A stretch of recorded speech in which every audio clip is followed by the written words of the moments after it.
Good afternoon, everyone. Get ready to step into the vibrant world of street photography with the Streets of Colombo Collective. Comprising of photographers of diverse backgrounds, ages, and skills, SOC shares a common passion for capturing the essence of Colombo's urban life. Please welcome the Streets of Colombo Collective.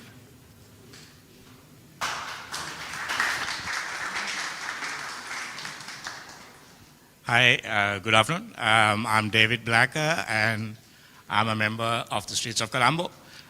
Today, we'll be doing a little program for you, but before we start, let's start with this.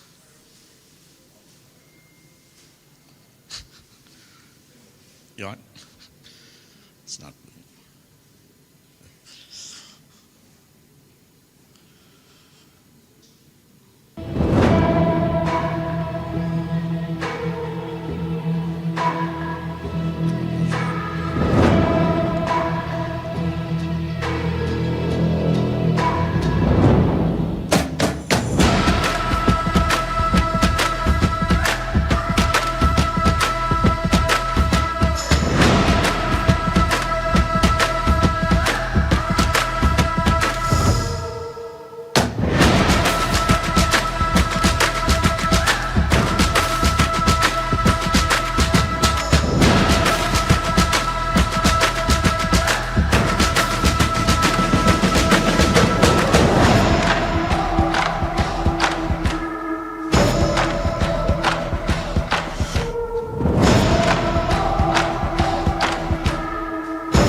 Hi, good afternoon. I'm David. I'm from the Streets of Colombo, and before we start the program, just want to talk to you a little bit about the exhibition that we'll be having in December, which is a charity exhibition in aid of SOS Children's Villages. An attempt, while we take photographs of the streets of Colombo, we'd like to ensure that children are kept off the streets and given a home of their own, which is what SOS Children's Villages do. So a majority of the proceeds from the sale of the pictures will go to SOS, and part of it to support some of the photographers. You can see some of the photos out here as well. These are a few of the pictures that you will see in December. There's over 50 photographs by Sri Lankan photographers that will be on display. So please come. There's also going to be workshops, seminars, panel discussions, all of it happening around the exhibition itself. So please come. So today, I'm going to give you a brief introduction to street photography, what it is, how it's, what defines it, and also a little bit of tips and suggestions on how you can do street photography, how we do it, how you might want to do it. And after that, we'll actually be going out and trying out some of the things that you're going to see here. How many of you are actually coming out with us today on the walk? Can I see some hands? Thanks. Great, great. So we'll have a bus here shortly after 5 to take us to Alutkade, which is this really cool, really cool area to photograph. Some of you might have seen it. You'll see some of the pictures also now as we go along. I hope everyone can see these pictures okay in this light. So before we start, I'm just going to give you a taste of some black and white photographs. Most people think of street photography as black and white, even though it doesn't have to be. So let's start with that. I'll just take you through a few. All of this is shot in Colombo. Almost all the pictures you'll see here are shot by me. But don't worry, the exhibition is not about me. There are lots of photographers who are going to be taking part in that.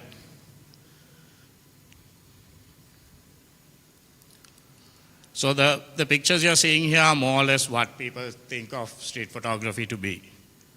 Black and white, often gritty, on the streets, of big cities.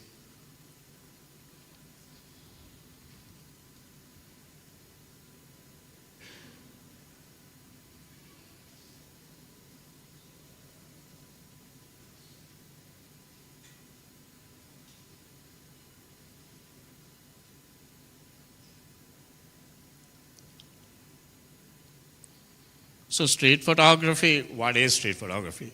I mean, there are many definitions of what street photography is. And if you ask any photographer who is doing street photography, they'll give you a different definition. The Encyclopedia Britannica classes it as street photography is a genre of photography that records everyday life in a public space.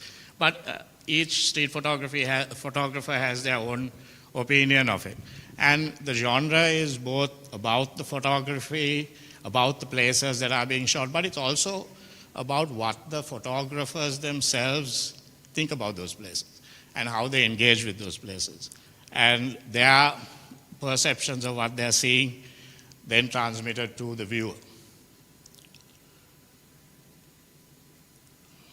So again, street photography doesn't have to be black and white. It can be in color.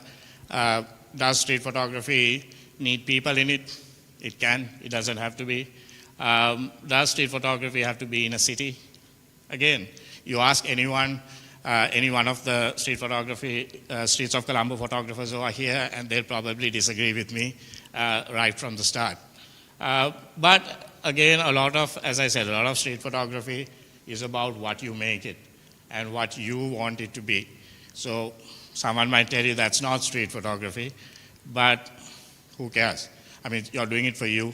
You're not going to make money on street photography. It's rare that people are assigning you to do street photography. So you can make it whatever you want it to be. And street photographers are, by nature, observers. It's a way of connecting with the world, bringing back the moments that stand out. And it can be likened to a visual form of poetry. You know, if you want to be poetic about it, I'm not really poetic about things. But for me, it's pictures and shapes. But a writer would put a lot of words to these things that would bring out something poetic in it, even if it's an everyday form of things that you're saying. Does it have to be in daylight, night, evening, whatever? Does it have to be exactly on the street? Not necessarily.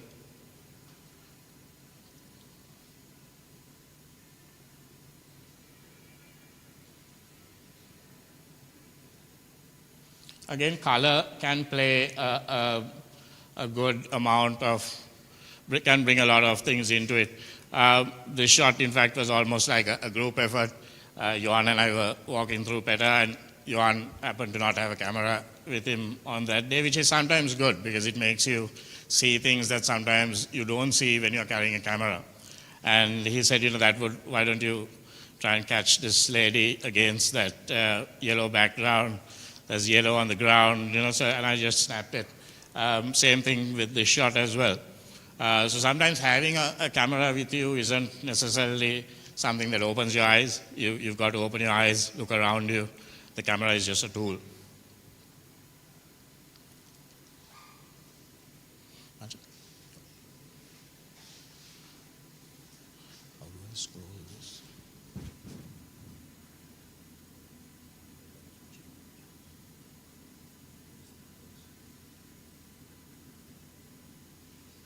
Sorry, just give us a minute.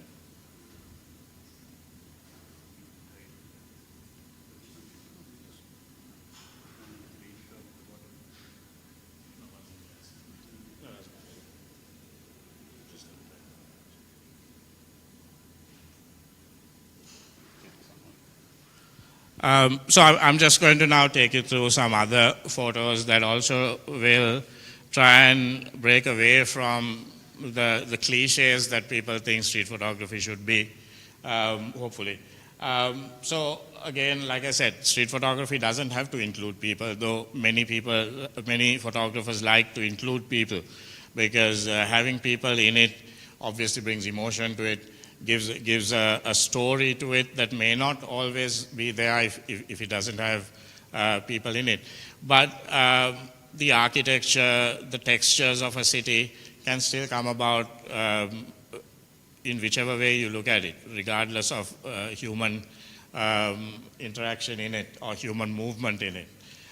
Sometimes street photography just like hints at a human presence without really focusing on people as the subject.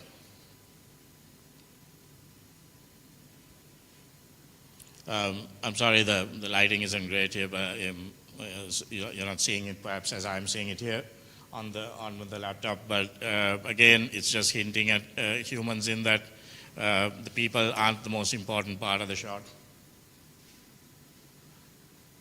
Many ask whether the street photography has to be on the street, and if it's not on the street, is it really street photography? I mean, both these aren't obviously on the street. The one on the right there isn't even in a city. It's in a small village in the eastern province that I was at last month. The one on the left is during a dance competition, but it's for a hip-hop kind of street dance competition. So that's my excuse for having it as including it as street photography. But some people would say, oh, it's not. Others would question whether a posed photograph, where the two people who are fishmongers on the right, they're obviously posing for that shot, especially the guy in the background hamming it up a bit.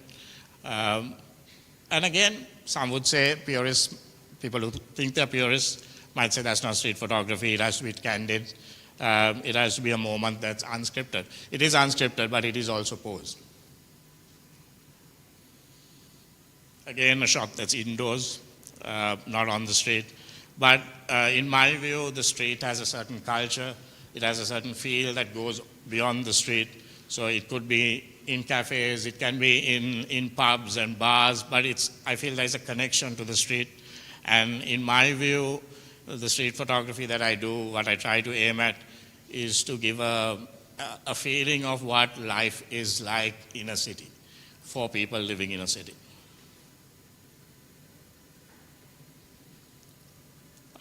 Again, a shot that doesn't have people.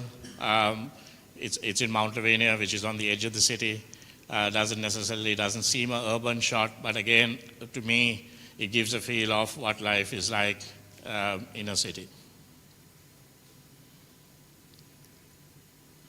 So an effective way to understand street photography also, as we go through the phases we have as street photographers, where we start perhaps just taking shots on the street because it's the most accessible place for us to be.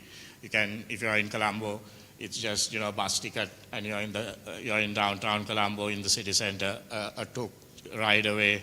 It's the most easily accessible form of photography for most photographers, and I got into it about 10 years ago when I started seriously doing photography, because it was a place for me to practice. And there were people, there were things happening. It was a way for me to learn the camera that I had. And so it is something that as you go through, it's necessary for you to look at what others are doing, other street photographers are doing, guys who are putting out books on it. And again, we'll feature a lot of these people as well at the exhibition in December, where there will be a lot more, not I wouldn't say introduction, but a lot more on technique and the art of street photography.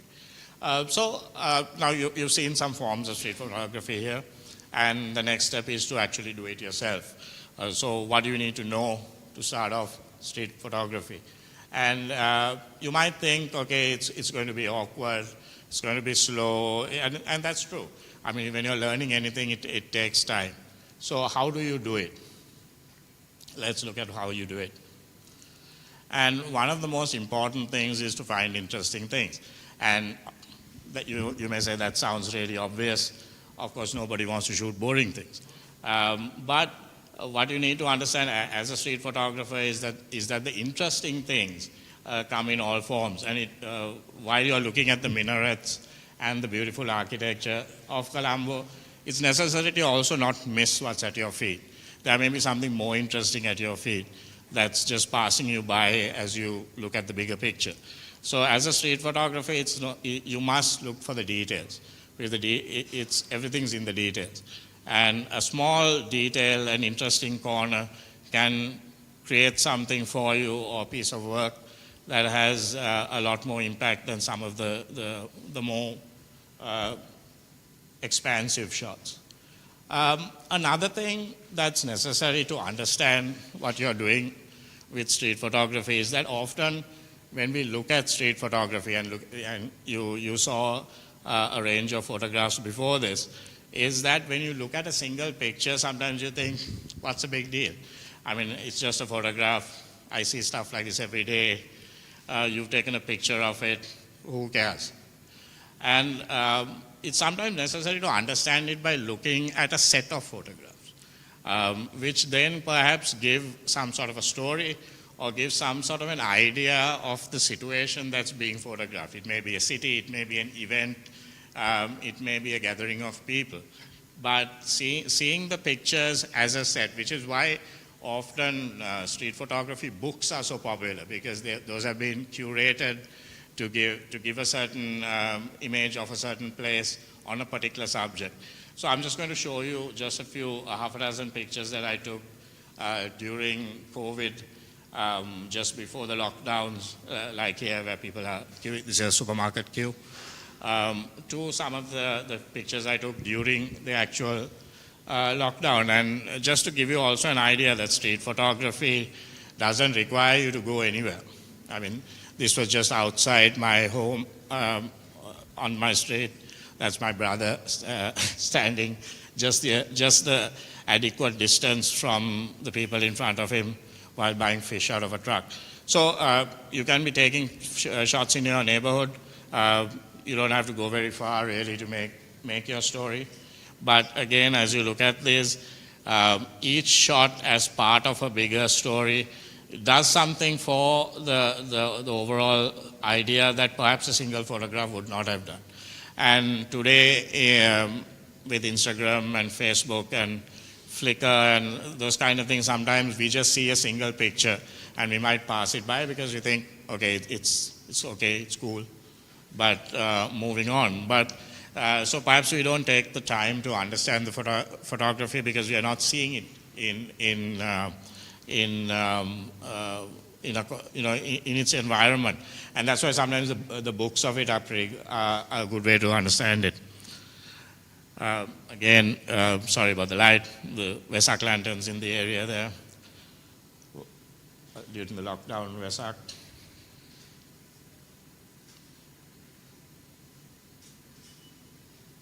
And the lockdowns, I mean, they had a profound effect on many of us, on me as a photographer, because it meant I couldn't go out.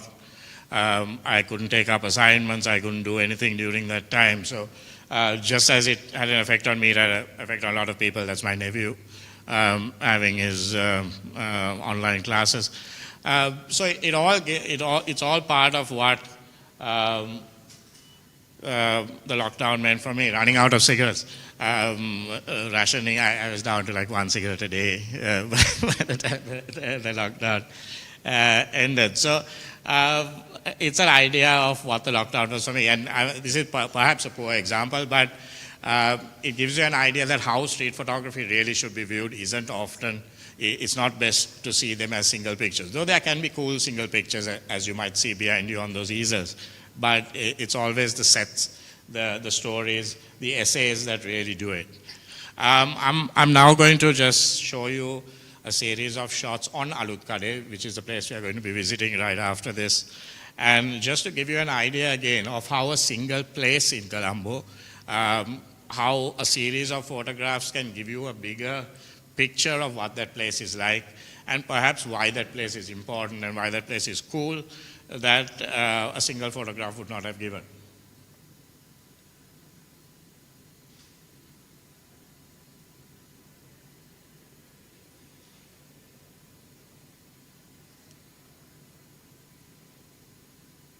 And often when you're doing these things, I mean, you are setting up a story, so it's necessary sometimes to show people the bigger idea, the bigger picture of what sort of place you've been to, and then go in closer so that there are, I mean, you pick out the interesting details that you want to talk about and, show that perhaps give an idea that the visual sense alone may not normally be expected to give.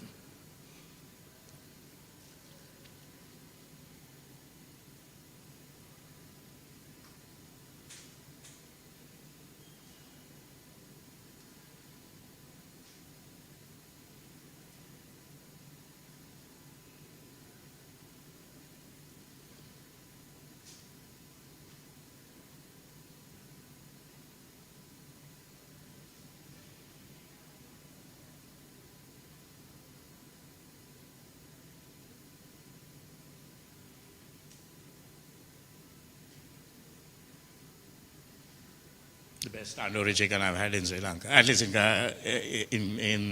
Colombo anyway.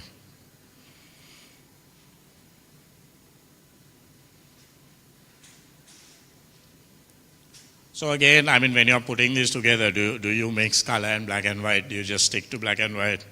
For me, I mean, I wouldn't say I shoot primarily in color, but I used to shoot a lot more black and white than I do today, and I find that I've migrated more towards color, and which for me is, I think, also a struggle in some ways to create stronger compositions that perhaps come more easily in black and white. Again, black and white fans will probably disagree with me on this and say, oh, it's much harder to do this in black and white. What are you talking about? But black and white versus color also gives different kinds of feelings and emotions about a place. Taking away the color perhaps forces you to do things and focus on things that you wouldn't have in color. Perhaps it's the other way about, I don't know. You'll have to find out that for yourself. But color certainly has its moments.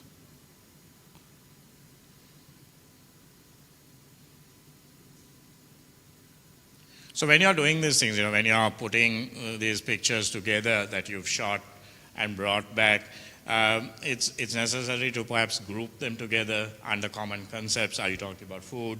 Are you talking about the people making the food? Are you talking about a particular street? Are you talking about the atmosphere of a place or the sounds that are there? Are you trying to evoke those for the person who is looking at them? And again, some street photographers might say that's not really my job to do that. My job is just to take the picture and put it there. You can look at it. You can decide what you want to feel. But I think, again, these are things that there'll be a constant debate about. And in the exhibition, the festival we're having at the end of in December, there's going to be a panel discussion on this as to what really is street photography, what is its role, what do people feel about it. So, how to do it?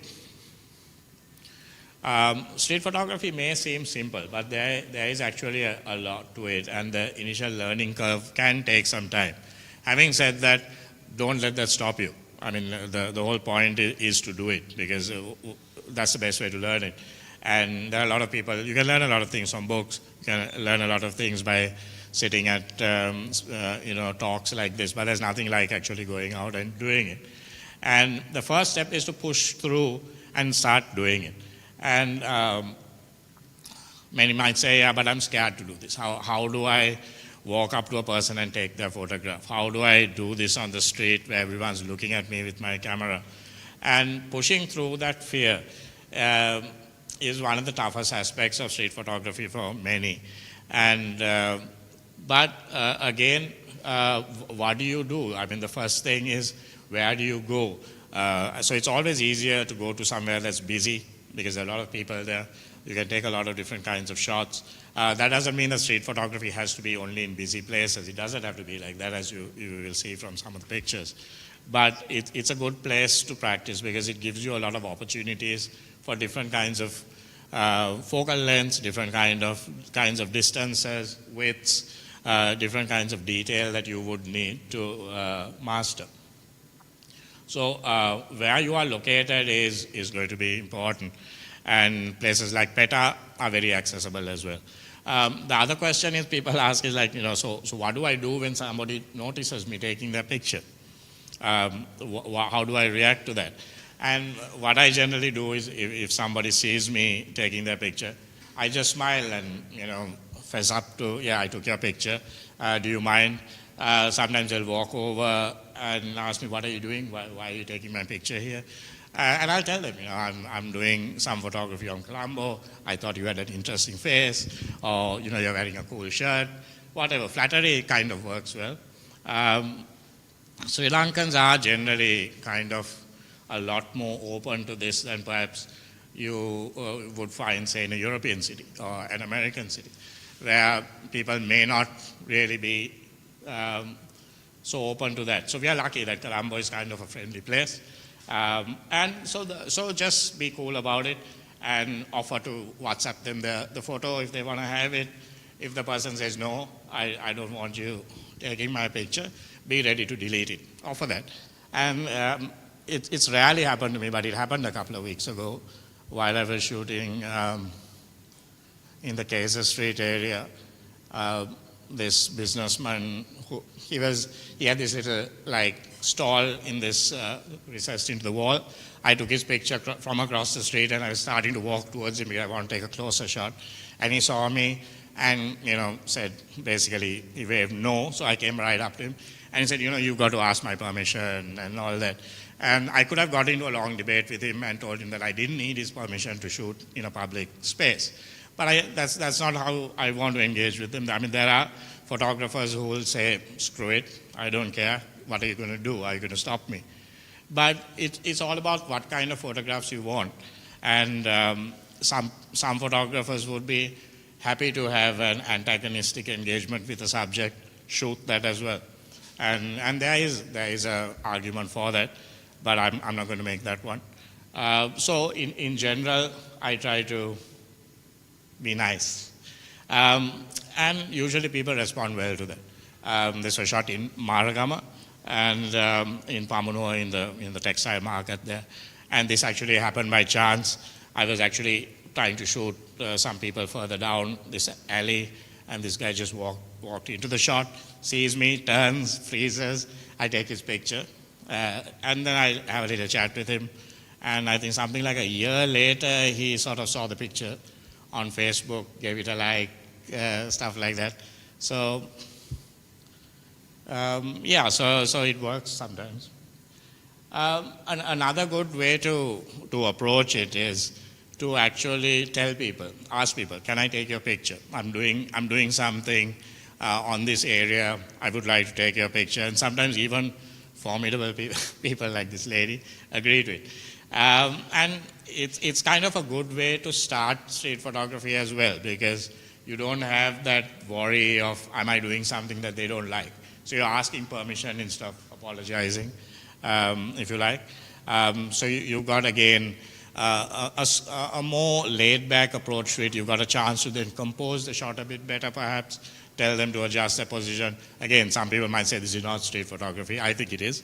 And I think it's a good way for people to approach it with less nerves involved. And very often people respond well, like I said. I mean, this was in the Manning market, which no longer exists, a few years ago in Peta, and I was shooting these guys in the vegetable market, and they were unloading sacks of vegetables, and they were very busy, and they were not very friendly, and they were like, it was a very hectic time of the day, about 6:30 in the morning, and they kept noticing me, and I could see them talking amongst themselves and waving, who's this guy taking a picture in here, because it's not an area where people are normally walking around with a camera. But eventually, one of them came and asked me, WTF, are you doing here? And so then I explained to them, because it was for a project I was doing on how people shop and how they do their groceries and how vegetables and stuff come into Colombo. And so when I explained it, they then started joking around, and can you take our picture? And he called his buddies in, and they're all there, and they're tickling that guy actually who's in the middle. And it gives you a shot that also gives an idea of what the people are like in those areas.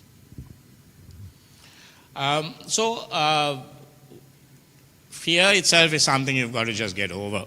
I'm in general an introverted person. I can't tell you how nervous I am standing here talking to you. But it's something I've forced myself to do, because I used to be in advertising, and it also required a certain amount of public public speaking that promised me I don't enjoy. So with photography of this sort, it's also necessary to kind of discipline yourself into doing certain things, into going out there and taking the shots that you want to take. Another approach to it is to pick a spot. You pick somewhere, get yourself sort of situated on a street corner, have a vade, have a cup of tea, and just hang around. And until people sort of get used to you being around, they get used to your presence there, and they're no longer noticing you there. Sometimes it's necessary to do this every week. Go back there every week, hang around in that place, talk to the people around, and you sort of blend in, and people are not really reacting to you anymore, and you're able to then take pictures that are as candid as can be, because they're not really seeing you as somebody who is there from outside.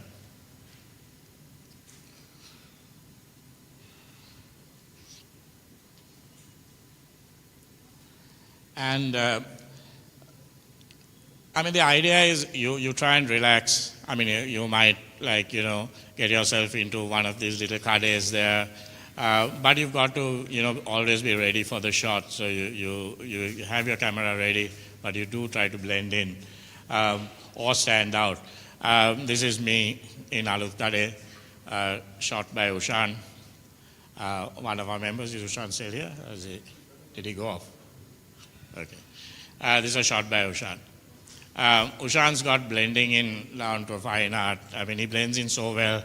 Some of you might have seen him pretending to be a wedding photographer at times, just to get in there and take the pictures that nobody else can take. So there are various things that you can do. How you dress is important when you go into these areas. Try and blend in, try and wear colors and clothes that people in those areas are comfortable with. The opposite of that is to look like a tourist. And Sri Lankans often are very comfortable with tourists and are very welcoming to tourists. So they don't think it odd that a tourist is coming in there with a camera and trying to take a picture where no Sri Lankan would really bother. So, you've got to find your own little niche of how you blend into those areas and make people around you not feel the ripples. And you've got to be like a gunfighter in this. Use your eyes and shoot fast. And many people think like getting street photography right means being glued to your camera, to be always looking down the viewfinder, trying to find the right shot, but that's not true. Use your eyes more than your camera, because the camera is just a tool, but you've got to spot these moments, and you're not going to spot them with the camera in front of your face. So be ready, walk down the street like you're a soldier going into a village where you don't know what's going to happen anywhere around you. So you've got your camera ready.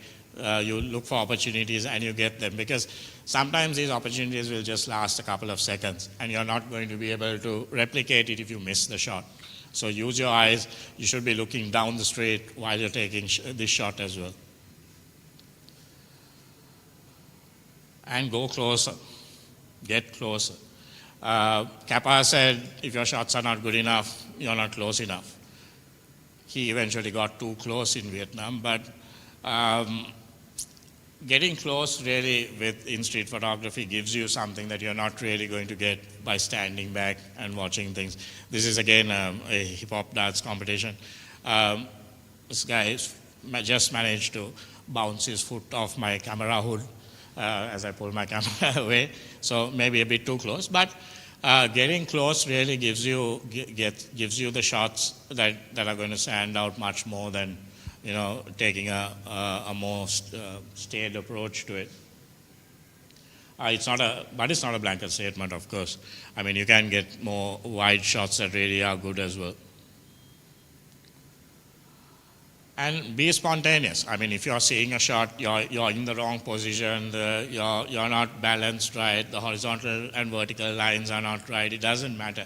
take the shot, because if you've got the shot, you can do things with it later, and cropping is one of the things that street photographers really have to make friends with. The ability to crop the photograph and get something out of it, which might not have been as balanced before as you did. But sometimes there's no time to really compose the perfect shot. You get into the right position, the man's gone past, and this guy was just walking past me really fast.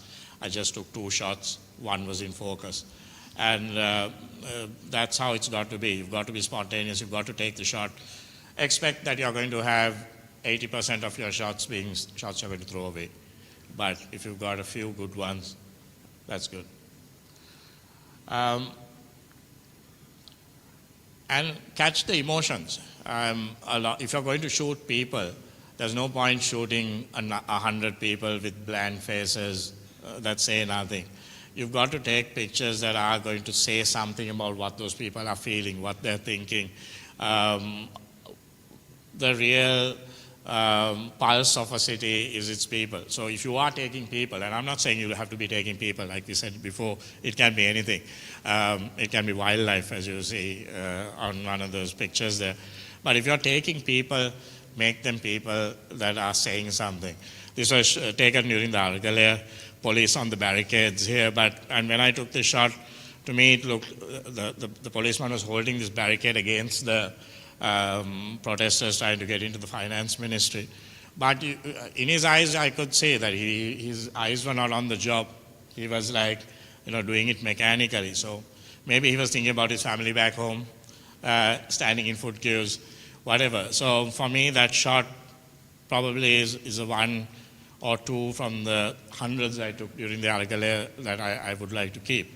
And that should be what you're aiming for, regardless of what kind of emotion you're trying to capture. They say the best camera you can have is the camera you have with you. That's not always true. So I'm just going to take a small moment here to talk about cameras. Cameras are not very important to photography. The photographer is far more important than the camera. But if you're going to take a shot, you've got to have the kit that's going to give you that shot. A lot of the photography that you will see behind you there and that you've seen on the screen was taken close up and taken in situations where there were a lot of people around. So being unobtrusive, having cameras that are small, that don't really get in the way, that don't get you noticed, is really good. I mean, I'm going to give a quick plug now to Canon here, who's one of our sponsors.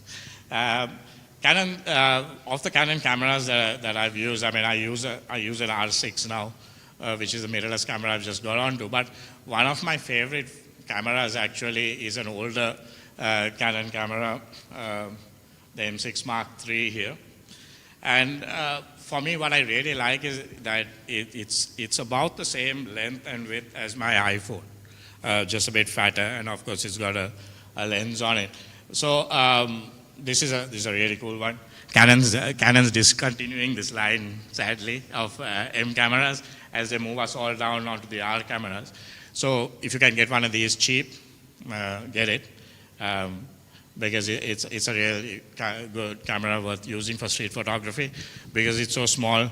With the right lens on it, you could just put it in your pocket. You can shoot street photography with anything you like. Johan's got, I think, one of these big 5D Mark IVs with him, and he uses that every day for his street photography. Now, some people might say, why would you use such a big camera? But it doesn't matter really, because the camera is less important. Ganeshwaran and Joyce were showing me cameras talking about this, and they got this little dinky little Ricoh that he is just bought, that he's very proud of, and I'm quite envious of as well, because that's like the cool kind of little cameras you need. And you can walk in to any place and just take this little shot, and you're out of there before anyone notices you're taking it. Now this might sound a little creepy, that you're sneaking around, taking people's pictures. It's not wildlife photography. Why do you have to do it? like that. And the point, I think, is not to be particularly sneaky or creepy in the way you do it. The idea is to get candid pictures. So candid pictures are shots where you don't disturb the wildlife, I mean the people, but it's similar, right? Like you would wait at a watering hole for wildlife to get there, you would wait at a pub or a newspaper stand or whatever for people to gather. So it is similar, and you don't want to disturb people. So it's less about being creepy and more about getting things that are natural. And again, as I say this, it's a big generalization, because there are street photographers who prefer people to react to them. And you see that with a lot of street photographers, where they will get up into people's faces just to get that reaction.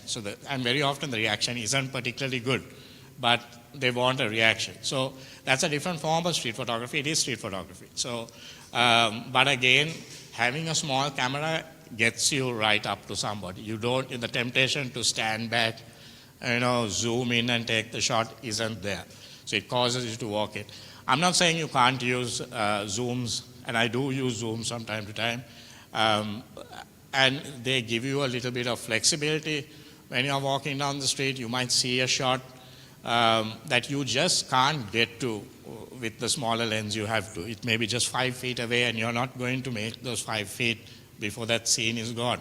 And so having a bit of a zoom on your lens is going to get you the shot. So I wouldn't say don't do it. I just happen to have a prime lens with me today, but I often use zooms as well. The mobile phone, again, is something that is a really good kind of camera to use for street photography, because you're right there. You've always got it with you. And some of the new camera phones are of a really high quality. So again, many photographers just dismiss the mobile phone as saying, that's not something that you can really get good photos with. It's not true. You can get good photos with anything if you've got the eye for it. So that's just a quick word on it. Just moving on to settings. How do you set up for street photography? We know that if you're shooting food, or you're shooting portraits, or you're shooting landscapes, there are kind of well-known settings that you would want to use for those. For street photography, you've got to be kind of flexible, because you might, unless you have the luxury of picking a time of the day that you're going to do it, but if you're doing it, for instance, in the late afternoon, you might be having bright sunlight like this. One day, you turn down in one place, you turn down an alley, and it's dark and shadows, and you've got to take a shot very quickly. So ISO 400 has been kind of king of the street, that it's bright enough in the darker areas to get you the shot. If you step out into bright sunlight, you just quickly raise your shutter speed and shoot away.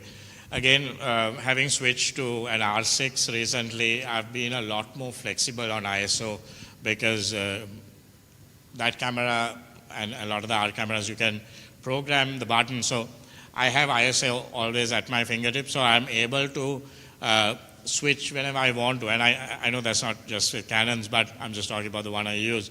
But if you don't do that, and you don't want to be fiddling around with things, and it's better to be not fiddling around with things while you're trying to shoot, is to at least fix, set a couple of the settings, whether it's ISO or aperture, and just use one other setting to get your exposure, whether it's shutter speed or whether it's aperture, so that you're not fiddling with too many things. Try and be as close to ready for everything at any time. Grain, which is something that everyone grumbles about when it comes to high ISO, but grain can be good when it comes to street photography. It gives certain things a kind of grungy look, a kind of look that works well in black and white, better than color. So don't be afraid of grain. A lot of the new cameras now handle high ISOs very well, so it's not something really to worry about. What about aperture? Again, one of the common things with street photography was, we were told, have a small aperture so that you've got a broader depth of focus. What was called zone focusing is often used, where you've got a depth of focus that's going to be about 10 to 12 feet, so you don't have to be too careful when you walk out there. You just you get your focus point randomly, and you know that everything 8 feet beyond it, 5 to 6 feet in front of it is going to be in focus. So you don't have to worry too much that you might miss the shot. I don't do that. I prefer to shoot wide open at the largest aperture I can get. This is another example. Because I had my settings wide open, I was focused on the policewoman here as she turned and looked at that guy. So he's kind of out of focus a bit, but I think it contributes to the story better than if they were all in focus. And I prefer to have a little bit of separation in that way, but that's a personal preference. It will be easier for you if you've got a narrower aperture and you've got a wider depth of focus. You're less likely to miss the shot. This is another example of that. I like the kind of separation between the woman in the foreground and the people behind, which is a normal feature of photography, that you try to get that separation. Street photographers sacrifice that often just to make sure that they don't miss the shot. That's a personal preference, and you will have to figure that one out as you go along. Light is something that you can't really get away with messing about with. I mean, light is very important for photography, obviously. Probably the most important thing after your eye and your ability to catch the right light. So how you treat light in your photography is going to be very important, because it's one of the few things. You can brighten up photographs, you can boost shadows, you can do those things, but you can't really effectively and credibly change the direction of light. You can fill in things and do a lot of things today, but if you keep the fact that the light, like I said, if ISO is the king of the street, light is the god of the street, and you've got to know where the light is. So composing on the go. Again, I mean, composition obviously is an important factor in photography. On the street, it's just as important. But again, you're really limited on the street because you're trying to get shots quickly. You may not get an opportunity to get the perfect composition.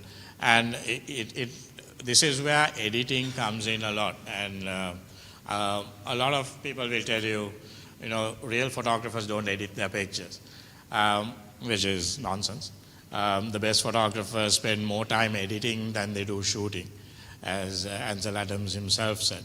And editing is a very important part of street photography, because it's going to very often, while you do shoot to a certain style that you may want to develop, at least 50% of the job and 50% of that style is going to come in the way you edit and the kind of look that you give your pictures. And if you do want to stand out in a world where millions of pictures go up on Instagram every single day, and you want your work to stand out, getting yourself a look, a style that you can call your own is important, and a lot of that is going to come from editing. For me, one of the most important compositional factors for me in photography is leading lines and receding lines. And it's again one of the few things that you can't save when you're editing. So you can sharpen pictures to some extent. You can boost the shadows that are too dark, but you can't really do anything about where you were standing when you took the shot. So think about where you're keeping your feet when you're shooting, because your feet are one of the most important things as well. How you're standing, whether you're standing straight up on your, you're down on a knee shooting, or where you are moving so that you get the right lines in the right places. And as I said, for me, using these lines is one of the most important things for me. There may be other things that other photographers would develop as part of their style, but for me it's always been that. And it's impossible really, as I said, to sort that out later.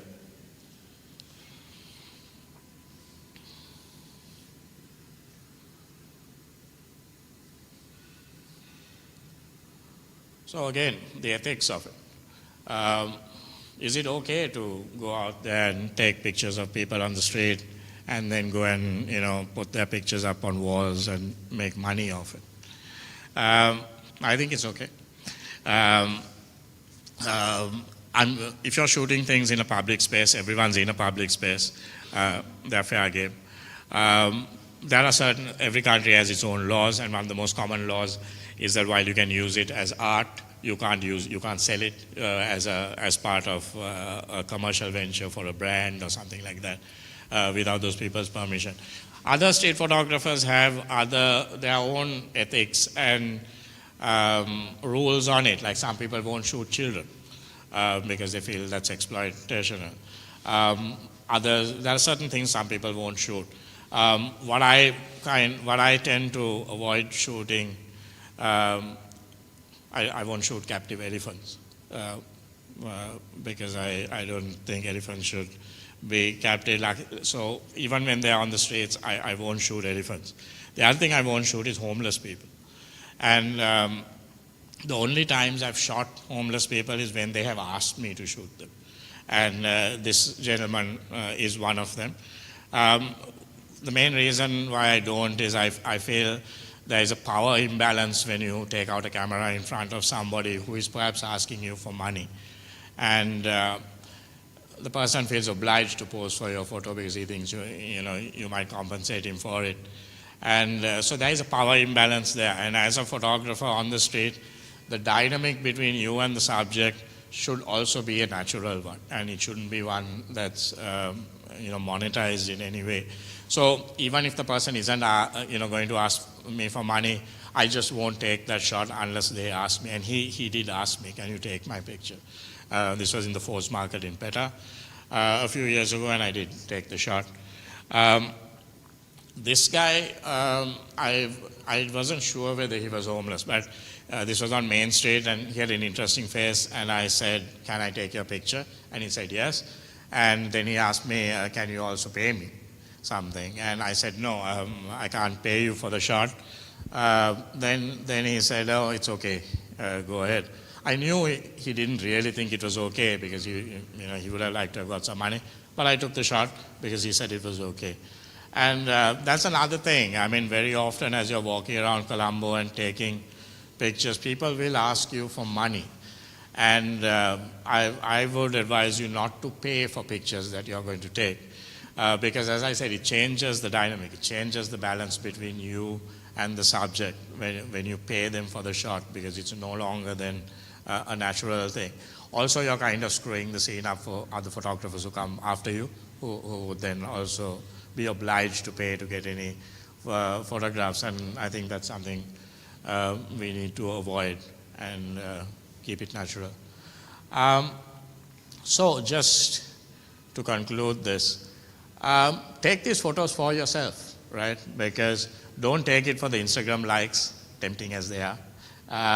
Because in the end, looking back at these photographs a few years from now, putting them into any sort of a collection or looking back on your work, you really want to have taken the shots that you like and not the shots that are going to give you the most likes or the most followers.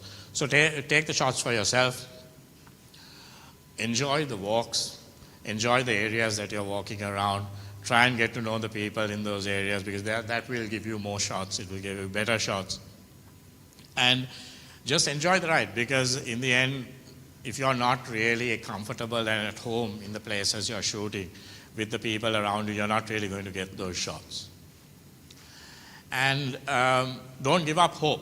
If you take the pictures and you think, this is shit, never mind, go back tomorrow.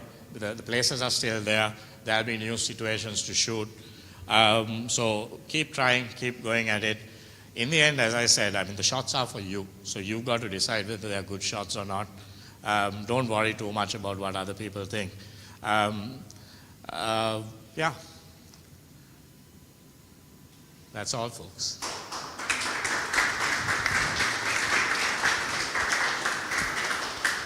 Just one more boost again for our exhibition in December in aid of SOS Children's Villages. Please come, buy some pictures, come for the seminars and the workshops. Alfredo D'Amato, one of the Panos Pictures photographers, is coming down. He'll be running a proper workshop, not like this one. And there'll be lots of other fun things happening. Are there any questions overall about what I just said? Or any observations on street photography anyone would like to talk about?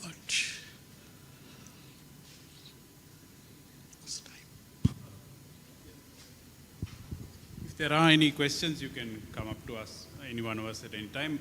We have a double-decker bus tour organized. We are going to Alutkade. And the Streets of Colombo group, we have a Friday street photography photo walk that we do. So please do join us if it's something that you want to practice. And that's just the thing. You have to practice it until you develop your own style. So reach out to any one of us. David, there are other members of the Streets of Colombo groups all over in the crowd. So when we go to Alutkade, let's break into little groups so that it's not like 20 people crowding around one person trying to take their shot. So maybe we'll organize it into smaller groups. We are going to get off the bus at Gasworks Junction, which is at the end of Main Street, and then just, hoof it up to Alutkade, which should take about 15 to 20 minutes of walking. And once you're in there, you can walk around. So at Gasworks Junction, we'll maybe split into groups of 8 or 6, 7, 8 people together and just take different routes up there. Canon's brought some of their goodies along for you to play around with. Anyone who's going with us on the walk. They've got lenses here and cameras. The Canon team is here as well from Metropolitan. So if you have any questions on cameras and any recommendations or requests, they'll be happy to help you as well. Thanks. Any questions?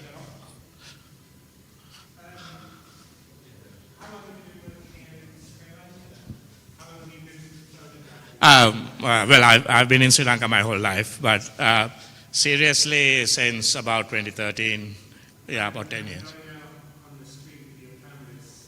Since 2018. Yeah, Streets of Colombo 2018, but me. I come from Sao Paulo. Right. And I remember every photograph I've never taken, actually. And I keep it in my mind. I don't need it or anything. Because I would like to, but I don't feel right to take the camera and sit and play. Yeah. But here in Colombo, we feel it's accepted. I would think so. I mean, I've not been to South America, so I don't know how it is there, but I've been in Europe, and I know in Europe people are a lot more hesitant about people taking their pictures. Sri Lankans are kind of a bit more friendly about it, but again, it depends where you shoot, right? And I would advise you that probably the best places to shoot are places where people are working. So the markets, all those areas, they are all there working, and they are more comfortable than if you went into neighborhoods where they live. Where their families and their wives and children are there, and you're taking photos of that. I noticed that they are not as comfortable with that. So that's how it. And you built a friendship with this market, haven't you? I have, because, well, to some extent, quite a few of us have, because we've been there regularly. But even when I first started going in there, I didn't really find any sort of hostility to what I was doing. You will find that very often the people who are trying to stop you are officials of some sort. There'll be security guards saying you can't photograph here, you can't do it. So sometimes in temples and things like that, there'll be certain rules where they'll say you can't do this. Usually you can, it's just that somebody hasn't been told that you can.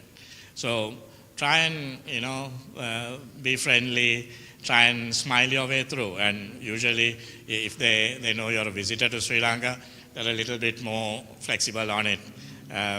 Sri Lankans are a friendly bunch in general. Anyone else?